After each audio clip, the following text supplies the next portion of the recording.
Assalamualaikum warahmatullahi wabarakatuh. Jumpa lagi Waalaikumsalam bersama warahmatullahi kita di wabarakatuh. program acara Sering Sharing, sharing ringan, sharing gak ada yang keberatan. Oke. Alhamdulillah siang hari ini kita kedatangan tamu istimewa. Beliau ini termasuk pengurus besar Nahdlatul Ulama, utamanya di lembaga dakwahnya. Kemudian beliau ini juga seorang akademisi, konten kreator dan dai serta motivator yang sangat luar biasa. Beliau adalah Al-Ustadz Kiai Haji Nurul Badrut Tamam MA. Sudah sehat Ustadz ya? Alhamdulillah. Assalamualaikum. Waalaikumsalam warahmatullahi wabarakatuh. Gimana kabarnya? Alhamdulillah sehat. Sehat Pak Kiai ini kan. Masya Allah. Wah, ini sangat luar biasa. Di tengah kesibukan beliau hari ini berkenan hadir untuk bersamai kita, tentunya dengan mudah-mudahan diskusi yang menarik dan juga menambah wawasan bagi kita semua, dan juga nanti mendatangkan manfaat dan juga maslahat untuk para pemirsa sekalian. Adapun tema kita hari ini masih terkait dengan akhlak bangsa. Keren ini. Mudah-mudahan. Kalau kita lihat di Indonesia ini kan sangat luar biasa. Sebenarnya di Indonesia ini nggak kekurangan orang pinter, nggak kekurangan orang baik. Bahkan sumber daya alamnya itu juga nggak kurang. Jadi sebenarnya kalau kita berkaca dari kejadian yang kemarin banyak tuntutan orang turun ke jalan dan sebagainya, itu sebenarnya apa yang perlu diperbaiki, Ustaz? Kalau dilihat dari kacamata seorang dai, seorang motivator, sebenarnya apa yang harus kita perbaiki dari bangsa kita ini agar kemudian dengan sumber daya yang sangat luar biasa, dengan SDM yang tak kalah luar biasa itu bisa kemudian kita manfaatkan sebaik mungkin benar-benar untuk membangun bangsa dan negara kita. Baik, alhamdulillah, terima kasih nih. Senang dan bahagia bisa ketemunya di media sosial, di online gitu ya. Ini langsung berhadapan langsung, menarik ini ya. Jadi tema sekarang yang paling keren itu memang terkait akhlak bangsa, ya, dari atas sampai bawah. Tetapi kami dan saya fokus di anak-anak muda ya, yang itu terkadang belum digarap secara masif gitu ya. Kenapa anak muda? Kami di MUI ada lembaga namanya Pusat Dakwah dan Perbaikan Akhlak Bangsa. Namanya berat itu. Perbaikan Akhlak Bangsa, PAB. Iya, PDPAB. Saya diamani sebagai sekretaris lembaga itu, Pusat Dakwah dan Perbaikan Akhlak Bangsa. Karena memang dari dulu saya fokus di dakwah. Mau ditarik ke sana ekonomi, bukan ahlinya. Saya fokus di dakwah dan komunikasi. Saya memahami bahwasannya ini belum digarap. Begitu juga di ormas-ormas lainnya, sekalipun sudah ada, tapi kurang masif ya. Pendidikan di Indonesia sangat luar biasa sekali. Yang menyebabkan tantangan kita ke depan memang akhlak bangsa gitu. Unggah-ungguh, sopan santun, gotong royong, dan lain sebagainya ya. Yang itu menjadi ciri khas bangsa Indonesia itu sudah lama-kelamaan sudah meluntur dengan hadirnya media sosial gitu. Dan kami di Pusat Dakwah dan Perbaikan Akhlak Bangsa ada namanya training. Ini pesertanya para ABG lah, mulai dari SMP atau MTS atau Madrasah Aliyah atau SMK, STM gitu ya, dan para mahasiswa. Dan kita undang para ketua OSIS, terus BEM dan lain sebagainya untuk duduk bareng, semacam training lah, training ala ISQ gitu, karena saya murid beliau gitu ya. Dan ini menarik dan itu belum digarap. Dan setelah kita berkumpul, memang betul gitu ya. Bagaimana anak-anak sekarang mungkin di depan orang tua baik gitu ya. Dulu di depan orang tua memang baik beneran itu. Kalau sekarang tidak menjamin. Apalagi dengan kesibukan kita sebagai orang tua gitu. Kita juga sama. Saya dulu anak-anak begitu cuek gitu. Setelah menjadi orang tua juga mikir juga itu. Loh, oh begini gitu. Dulu begitu kita lahir mungkin nggak kenal dengan handphone gitu ya. Betul. Hanya ngelihatnya di TVRI, film apa namanya, Si Unyil, Toprak gitu ya. Kalau nonton itu ya ngintip di jendela orang. Itu orang kaya gitu ya, nonton itu. Kalau sekarang begitu lahir kita sudah pegang ini dan ini tentang depan gitu. Liutam mimma makarimal akhlak. Ya akhlak bangsa ini harus ditata betul ya. Salah satu pendidikan yang untuk memperkuat anak-anak sekarang yang terbaik sampai detik ini hanya pesantren. Karena 24 jam itu memang dikungkung, dididik ya, istilahnya diinjak terus gitu ya. Untuk loncat itu, ketika diinjak akan menjadi loncat menjadi yang terbaik gitu ya. Kemanapun dia bergaul, dimanapun dia hadir, insya Allah akan menjadi generasi emas Islam ke depan. Nah, tantangan sekarang pendidikan kita selama ini ya masuk gitu ya, ada jeda nih. Setelah zuhur atau asar kan kosong malam. Ya, itu problem juga. Problem. Coba banyakkan tawuran. Saya memperhatikan tawuran itu sambil meneliti juga. Iya, kenapa ya? Itu tadi. Salah satunya memang itu tadi. Kurang dibekali fondasi yang kuat itu. Kita bersyukur banyak pondok-pondok pesantren yang tersebar di Indonesia. Dan tantangan ini kan hanya secuil ini bisa merusak gitu ya. Termasuk kejadian kemarin, banyak anak-anak muda yang ikut, saya yakin sama kayak kita dulu kan, pas lagi SMP, SMA, wah ikut gitu aja. Yang penting rame. Ya, ikut rame. Nah, kita bekali anak-anak ini menjadi rutinitas yang disibukkan ya. Anak-anak muda sekarang harus disibukkan dengan kebaikan-kebaikan. Berorganisasi, terus belajar, yang itu menjadi titik tolak berhadapan langsung dengan guru, itu penting ya. Tadi saya katakan ada jeda nih. Yang agak bahaya itu ada jeda. Jeda setelah dia pulang sekolah, balik gitu. Dia bawa handphone. Dulu mungkin baik tadi ya. Sekarang tidak ada jaminan. Dan ini membuktikan ya bagaimana anak-anak sekarang pergaulannya, mohon maaf ya, bisa tahu sendiri gitu ya. Kalau dulu kan aib gitu ya, kayaknya udah gini. Kalau sekarang udah biasa. Ini kan problem juga gitu ya. Mari kita bersama-sama dengan elemen-elemen ormas yang ada bersatu padu untuk membangun anak bangsa ini menjadi yang terbaik. Termasuk tadi ada training akhlak bangsa, itu rutin ya, dilakukan oleh Majelis Ulama Indonesia, begitu juga di lembaga dakwah PBNU, dan saya yakin juga di semua ormas sama ya. Kalau itu kita sinergi, kolaborasi, itu keren itu. Jangan jalan sendiri gitu loh. Sudah waktunya gimana caranya ini gitu. Dan harus disibukkan dengan hal-hal yang baik. Selama anak-anak muda kita tidak disibukkan dengan hal-hal yang baik, sangat berat. Godanya baik. Ya hidup ini kan pilihan ya.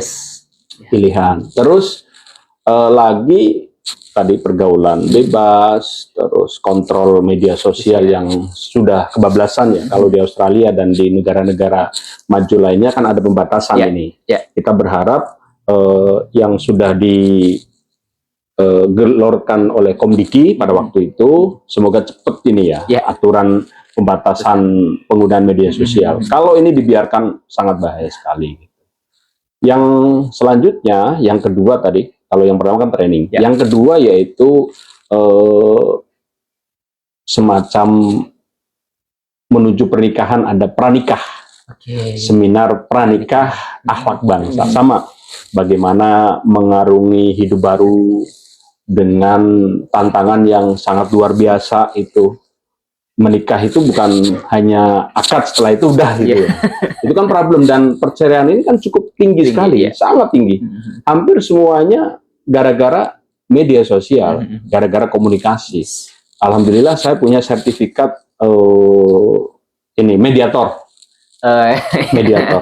Ini juga saya sering mendapatkan curhatan terkait itu mediasi ya. Jangan sampai cerai gitu. Tapi kalau sudah KDRT sih ya udah dilepas aja lah. Itu udah mentoknya, itu nggak ada pilihan lain itu. Tetapi kalau masih dikomunikasi, yang masih didiskusikan, ayolah bisa diperbaiki. Bisa diperbaiki. Tetapi bagi yang belum, nah kita adakan tadi diisi oleh orang-orang yang praktisi, yang itu menjadi kita mendorong pemerintah ya. Sekalipun di KUA sudah ada BIN-BIN ya, bimbingan pernikahan. Sekarang ada aturan sebelum menikah harus sudah ikut semacam bimbingan ya, itu bagus, sangat bagus. Dan kami di ormas lain, kalau ini dimasifkan, sangat luar biasa sekali. Karena tantangannya bukan untuk hari ini, tapi di masa yang akan datang. Oh, Hmm. lalu sebenarnya kalau kita lihat ini kan kemarin ya, kejadian kemarin itu secara tidak langsung ingin menunjukkan bahwasanya kemudian presiden kita ini oh peran ormas itu ternyata sangat penting. Oh, Sehingga sangat kemudian dipanggil semua Iya. lah ke Hambalang. Nah ini sebenarnya sepenting apa sih ormas ini terhadap eksistensi untuk merawat apa namanya ukhuwah Islamiyah di negara kita? Iya, satu kesatuan bangsa Indonesia ya berawal dari cinta tadi. Ya. Jadi ormas juga cinta, kita pejabatnya cinta, kecintaan ini harus disatukan gitu, dengan sesuai porsinya masing-masing. Dan duduk bareng program-program early warning system, pencegahan, terus edukatif, itu sangat penting. Jangan sampai setelah kejadian itu dipadamkan. Gitu. Kita belawar dari 98 Ya. sampai sekarang, Ya. itu kita belajar betul lah bahwasanya ya kita harus mencintai Indonesia. Ya. Untuk mencintai Indonesia gimana? Ya harus mencintai diri dulu. Betul. Kalau kita sudah mencintai diri kita, sudah selesai gitu ya, baru mencintai keluarga. Keluarga sudah selesai, mencintai RT-nya, RW-nya. Kalau sudah mencintai RT RW-nya, kecamatan, wong saya di sini ada orang yang gaduh risuh, ya kita bareng gitu. Kita harus hadir gitu ya, sesuai dengan kapasitas kita. Tidak boleh saling menyalahkan. Sudah bagus sekali apa yang dilakukan oleh Bapak Presiden Prabowo. Pemerintah melakukan antisipasi yang sangat luar biasa dan kami apresiatif. Dan ini pelajaran berharga sekali, bahwasanya keutuhan bangsa ini penting sekali. Iya. Bagaimana negara yang barusan kemarin, negara apa? Nepal. Coba, ya. Itu kita belajar dari kasus yang sudah ada di depan mata. Ya. Sudah waktunya kita ya apa adanya. Maksudnya kita lebih sederhana, lebih mendekat kepada anak bangsa gitu ya, saling menghargai, saling menghormati. Terus cacian-cacian di media sosial sudahlah dihentikan itu. Yang bisa menghentikan siapa? Ini tokoh. Gitu. Di balik ini kan ada tokoh-tokoh yang bisa menyatukan. Ayolah satukan. Kita guyub rukun. Gitu. Saya merinding ini. Gimana ya? Ya guyub rukun. Gitu. Sudahlah selesaikan baik-baik gitu ya.